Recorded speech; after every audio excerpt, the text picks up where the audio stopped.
स्वतःच्या हक्काच्या घरासाठी लाखो रुपये मोजूनही जर सोसायटीमध्ये मूलभूत सुविधा मिळत नसतील आणि स्वतःच्याच बिल्डर विरोधात चक्क उपोषणाला बसावं लागत असेल तर दाद कोणाकडे मागायचे हा मोठा प्रश्न उरतो। नमस्कार, मी अंशु काशीद आणि तुम्ही पाहतात Pune's fastest growing channel news dot. Pimpri चिंचवडमधील राहटणी येथील तमारा हाऊसिंग सोसायटीच्या रहिवाशांचा असाच एक संघर्ष आता सकारात्मक वळणावरती आलेला दिसतोय।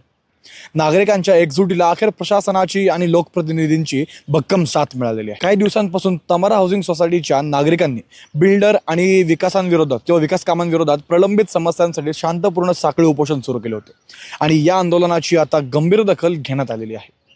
चिंचवड विधानसभेचे आमदार शंकर जगताप यांच्या मार्गदर्शनाखाली आणि नगरसेवक बाबासाहेब त्रिभुवन यांच्या सततच्या पाठपुराव्यामुळे महानगरपालिका प्रशासन, बिल्डर आणि नागरिक यांची एक अत्यंत महत्त्वाची संयुक्त बैठक नुकतीच पार पडली।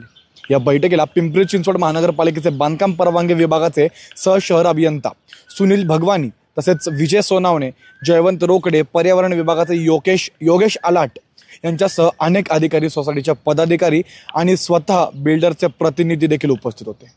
या महत्त्वपूर्ण बैठकीत सोसायटीतील प्रलंबित कामे आणि नागरिकांच्या तक्रारींवरती सविस्तर चर्चा झाली।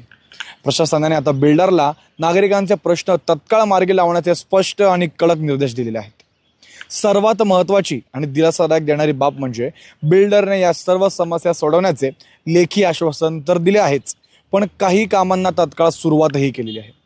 या यशानंतर नगरसेवक आणि स्थायी समिती सदस्य बाबासाहेब त्रिभुवन यांनी नागरिकांच्या न्याय, हक्कांसाठी आणि मूलभूत सुविधांसाठी आपण कायम कटिबद्ध राहणार असल्याचे स्पष्ट देखील केलेले आहे। नागरिकांची एकजूट आणि लोकप्रतिनिधींचा योग्य पाठपुरावा असेल तर कोणताही प्रश्न सुटू शकतो, हे या घटनेने पुन्हा एकदा अधोरेखित केलेलं आहे आणि सिद्ध केलेलं आहे। या घटनेवर तुमची मतं आम्हाला कळवायला विसरू नका आणि पाहत राहा न्यूज डॉट्स।